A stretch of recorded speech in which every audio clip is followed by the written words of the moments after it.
É interessante, Ricardo, porque efetivamente a banca, e quem está no mercado já há alguns anos, como nós estamos, não é? Hoje há aquele receio que é, ok, a banca neste momento está a financiar a 100%, mas é um financiamento de 100% completamente diferente daquilo que era há 15 anos atrás, assim por alto. É um financiamento a 100% mais consciente, não é? Em que é analisado a fundo aquilo que é a capacidade financeira do casal, de alguém individualmente, digamos assim. Isso é super interessante porque, ok, temos este problema da habitação, efetivamente dos valores a subir demasiado para aquilo que é a nossa realidade financeira em Portugal, mas por outro lado há aqui esta confiança também que a banca nos dá, que é um financiamento seguro. Muito dificilmente vamos ter nos próximos largos anos aqui um problema em termos de banca, que foi aquilo que afetou imenso o setor imobiliário, foi o facto da banca não financiar o crédito de habitação neste caso. Nelson, eu diria que há aqui grandes mudanças que dão hoje muita confiança e segurança às famílias e aos clientes. Primeiro, a banca, e neste caso o Banco de Portugal, e as regras que existem protegem como nunca protegeram os clientes. Aquilo que pode ser uma frustração é uma proteção, ou seja, para a informação que é preciso prestar, é? Com as famosas FINES, as regras da DSTI, porque a taxa de esforço hoje, como é calculada através da DSTI, é muito diferente do que era no passado. Porque tem em consideração não só os rendimentos disponíveis, mas também outros créditos que a pessoa possa ter, que é para garantir que aquela pessoa tem uma solvência financeira para assegurar, e não nos devemos esquecer que tem inclusive previsto o que eles chamam a estressada, que agora é 1,5%, que prevê se houver subidas na taxa de juros. Uma pessoa hoje que vai ao mercado e obtém um financiamento, o nível de segurança e proteção que tem é incomparável àquilo que tínhamos no passado. Segundo, a mediação imobiliária em Portugal, e aqui outra vez falo também com muito conhecimento de causa, não só pelo que vimos aqui ao lado em Espanha e noutros países, a mediação imobiliária, aquilo que é o agente imobiliário hoje em Portugal, quando comparamos com há 15 anos atrás, 20 anos atrás, o salto é brutal. Gigante, a formação que estas pessoas têm, o nível de preparação que têm, o nível de especialização que têm, os anos de carreira que a maioria dos agentes já têm, o nível de preparação, profissionalismo que existe hoje na mediação imobiliária, não só ao nível do agente, mas de toda a equipa de staff que está por trás do agente, porque o agente não está sozinho. Tem a agência, a loja física, que substitui muito daquilo que desapareceu, sobretudo a nível local, os bancos a fecharem balcões, as curadoras a desaparecerem. A agência imobiliária assume-se como esse operador de proximidade, porta aberta para toda a gente que pode entrar, onde o agente tem o seu porto também de abrigo e de apoio, com gestores processuais para apoiar tudo o que é contratação, equipas de marketing para apoiar na promoção dos imóveis, equipas de multimédia para uma correta promoção dos imóveis com informação transparente do que é o imóvel, as equipas de intermediação de crédito. A realidade de hoje na banca, do próprio regulador e da mediação imobiliária, é inquestionável. Hoje ir ao mercado, comprar uma casa, vender uma casa, é muito mais seguro e muito mais profissional, mais transparente, mais ágil todo este processo. Este exemplo que nós temos dentro da 121 Rise and Shine, que é um cliente entra para comprar uma casa, é a mesma coisa que entrar no Banco BPI, no novo banco, na Caixa Geral de Depósitos, porque estamos ligados e conseguimos uma viabilidade na hora, conseguimos uma aprovação, conseguimos fazer a contratação, sempre e quando se entregue a documentação para fazer. Mas substituímos claramente a necessidade do banco, trabalhando, obviamente, em parceria. Mudou radicalmente com aquela experiência que vivemos no passado. Positivo, completamente em prol do cliente. Sim, sem dúvida. Aliás, uma das grandes provas, Ricardo, é que não se augurava nada de bom na altura da subida bruta ali durante um ano de taxa de juros, não é? E já muita gente falava que ia haver muitas casas da banca no mercado e que ia haver muitas famílias a entregar os imóveis.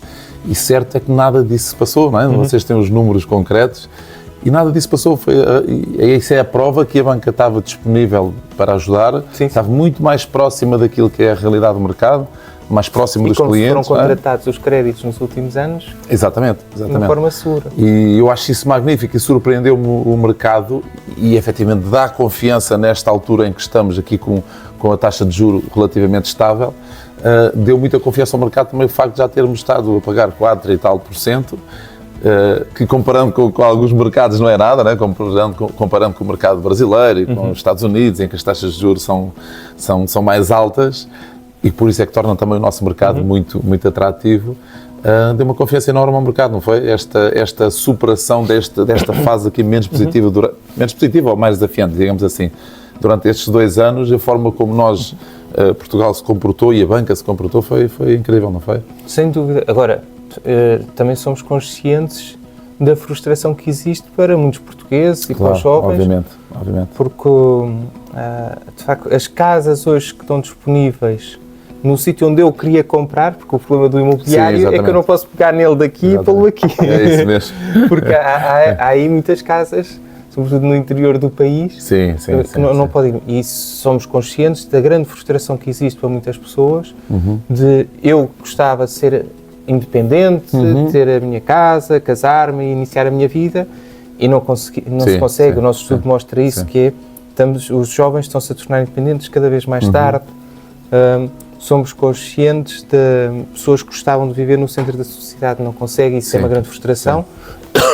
E e nós na C21, uma das coisas que isso implica, olharmos para os nossos números em 2023 e os nossos números em 2024, um grande esforço que foi feito e conseguimos com sucesso foi manter o valor médio de transação estável. O que é que isto significa? Não é que as casas não subiram de preço ou que não se fizeram transações de valor mais elevado. O que significa é que os nossos agentes tiveram a capacidade de encontrar os imóveis que os seus clientes podem realmente comprar. Porque o problema da oferta e da procura é que a nossa procura é forte, é dinâmica, mas não é elástica. O que eu posso pagar por uma casa é isto. Eu posso pagar 500 euros por mês, 600 euros por mês, 800 euros por mês. E isso reduz tudo a um valor por mês que se pode pagar. E as casas que se pode comprar com esse valor são muito limitadas e muito menos. Centro de Lisboa já não dá, tem que sair fora do concelho, tem que me ir afastando do centro à procura da casa que já posso comprar. Tanto no corredor oeste, para a margem sul, encontrando na maior parte das vezes até melhores condições de vida, casas melhores, custo de vida mais barato. Agora é mais um ajustamento logístico, não é? Do que propriamente a capacidade financeira, quase, digamos assim. Qual é que é o grande tema que eu acho que todos temos de ter também uma voz mais ativa em Portugal? Porque estão a querer pôr o problema nos imobiliários, nos promotores, nos agentes, nas casas. Mas isto é uma consequência, de outros problemas estruturais do nosso país. Por um lado, é a remuneração do trabalho continuar a não ser competitiva, com cargas fiscais muito altas, desinvestimento naquilo que são as infraestruturas de mobilidade urbana. Nós olhamos para o corredor oeste, se tivéssemos a linha do comboio a funcionar, modernizada, com frequência, e esta linha de comboio fosse realmente eficiente, a quantidade de casas que existem aqui, a preços que as pessoas podem comprar, permitiria que mais pessoas tivessem como opção e porem-se no centro da cidade. Não é o tema da distância, é o tempo que eu demoro a chegar. Entre o ponto A e o local onde eu quero trabalhar. Porque o carro é a opção para a maioria das pessoas, para escolherem outras, mas para muitos não é? Ter carro é mais um custo e tudo. Portanto, se nós tivéssemos soluções de mobilidade urbana, de infraestruturas de transporte públicos mais eficazes, mais eficientes, o problema da habitação também seria menor. Para terminarmos, e dentro deste tema que é os jovens e a dificuldade na aquisição da habitação, que é uma coisa fundamental, eu acho que é um direito que toda a gente deve ter, toda a gente, aqueles que querem, aqueles que obviamente lutam por isso. Ricardo, qual é que é aqui a visão, o sonho da C21 Portugal para resolver alguns... Já falamos um bocadinho sobre isto, mas de uma forma assim mais concisa, qual é que era aqui a visão e o sonho da C21 Portugal para resolver aqui alguns destes temas e apoiar os nossos jovens? Nós temos estudado e investigado muito o mercado para além daquilo que é as estatísticas e os números. Por trás das estatísticas e os números estão pessoas. Sim. Estão as suas ambições, os seus projetos de vida, tudo aquilo que é aspiracional, aquilo que procuramos. O que é que percebemos? O jovem português é muito conservador no sentido de quer estar junto à sua família, não quer mudar de cidade, quer estar no centro da sua cidade. Para a maioria, o ser independente e ter uma casa é sinónimo de iniciar a minha vida em casal e constituir a minha própria família. Não percebemos ainda muito bem se isto é uma consequência da limitação ou se é mesmo uma questão cultural, acreditamos que é mais cultural, mas vimos que o jovem hoje, como se demonstra, estão disponíveis para abdicar de... Okay, que estava no centro, mas não posso estar no centro e posso avançar. O que nós queremos e aquilo que estamos a trabalhar, primeiro, é dentro da realidade que existe, da oferta que existe, das opções que existem, e conhecendo hoje, e este estudo ajuda os nossos agentes a conhecerem melhor os jovens, ajudá-los a encontrar a casa que precisam ter, ajustada àquilo que é ou mais próximo daquilo que é o seu desejo, a sua aspiração, seja de zona, de tipo de casa. O que é que nós defendemos que tem que acontecer no mercado? Com urgência. Este problema não se resolve no curto prazo. Isso tem que haver uma consciencialização de todos. Não há uma solução para resolver o problema para o ano. Então temos que ir aos problemas de base. Temos que olhar para o território e a gestão do território e atualizar os planos diretores municipais. Não só numa lógica de cada cidade, mas de toda a mancha urbana. Isso é tão verdade na área metropolitana de Lisboa, mas nos vários concelhos, onde naquilo que é o concelho, mas tudo o que está à volta do concelho deve ser revisto de uma forma integrada, porque as coisas têm que haver uma comunicação. E hoje, se olharmos para Lisboa só como Lisboa, não temos a solução está na área metropolitana. E como é que vão ser os equipamentos públicos, como é que vão ser as casas, o que é que se pode construir, onde é que se pode construir.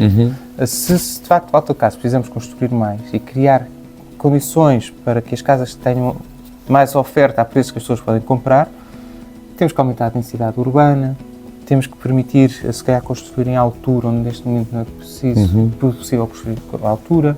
A tecnologia evoluiu de tal forma que os códigos de construção já não fazem sentido, aquilo que é, porque fala-se na área das casas pode ser X, mas se eu somo tudo aquilo que me obrigam numa casa de banho, num quarto, em corredores, as casas não podem ser, são enormes. Aquilo que hoje se obriga na construção em Portugal, com a tecnologia disponível, com as técnicas de construção que existem, com os materiais que existem, se eles adaptarem e atualizarem os códigos de construção, podemos construir casas mais rápidas, mais eficientes, construí-las mais rapidamente e de forma mais económica. Portanto, mudar os planos diretores municipais, atualizá-los, para se poder optimizar melhor a utilização do território dos solos, porque a lei que houve agora de utilização dos solos é importante em partes do território, não acredito que seja uma questão genérica, não devia ter também sido genérico, devia ser claramente identificado as áreas onde isso podia ser feito, mas aquilo que já é terreno urbano, aí é que está o desafio. Como é que podemos optimizar este terreno que é urbano para se poder construir mais e melhor e as regras de construção. Como vimos os jovens, uma das ambições dos jovens é constituir família e devia de haver apoio à natalidade. Porque aqui entramos no custo de vida, porque não é só ter a casa, se eu quero ter filhos, é o custo de depois ter os filhos. Portanto, esse para nós seria importante. E aquilo que são apoios, sobretudo à aquisição, estes incentivos à procura, deviam ser muito mais direcionados a quem realmente precisa. E não ser tão generalizados, ser jovens. Podermos atacar e ajudar os jovens que têm uma condição, ou seja, porque a família não pode ajudar, tem rendimentos limitados, a sua circunstância de facto necessita esse apoio. E claro, por último, tem que haver mais oferta pública de habitação. Mensagem positiva para terminar, e é isso que nós vimos, e o nosso estudo mostra isso. Apesar de tudo, os nossos jovens demonstram resiliência, demonstram proatividade e capacidade para darem o seu salto para serem independentes, e há soluções para comprar casa. E nós na C321 temos mostrado isso. Temos uma oferta hoje de imóveis em todas as gamas. O nosso valor médio nacional de transação são 203 mil euros, ou seja, que mostra claramente a oferta ajustada ao poder de compra. Naturalmente que eu tenho que ampliar os meus critérios, mas estamos muito otimistas para este ano 2025. Naturalmente temos de ter em consideração as diferentes realidades de cada uma das pessoas que está no mercado a comprar, a vender, as situações que, por comprar uma casa e vender uma casa é sempre uma consequência das alterações da nossa vida. Sem dúvida. E isso é algo que os agentes imobiliários têm um papel determinante, que é essa sensibilidade, essa empatia para compreender o momento e encontrar a solução certa. Porque no governo não mandamos, na economia não mandamos. O que temos que fazer é, de facto, ajudar o nosso cliente, quem está a comprar, quem está a vender, a encontrar a melhor solução neste momento para as necessidades que a pessoa tem. Sem dúvida. Maravilhoso, Ricardo, foi espetacular. Passávamos aqui horas a ter estas conversas, porque é assim uma conversa super produtiva para nós como profissionais, para o cliente em geral. É uma conversa realista, não estamos aqui a criar sonhos impossíveis, não é? Mas de facto é tocar às vezes na ferida, não está a dificuldade neste momento. E eu também estou otimista, sinceramente, em relação à rede, em relação a nós próprios, Rise and Shine, e efetivamente as coisas estão a correr super bem, porque somos realistas também, sabemos no ponto que devemos tocar com cada cliente. E hoje foi uma conversa incrível, obrigado pelo teu tempo, e estamos juntos. Vamos lá. Ricardo, obrigado, obrigadíssimo por tudo.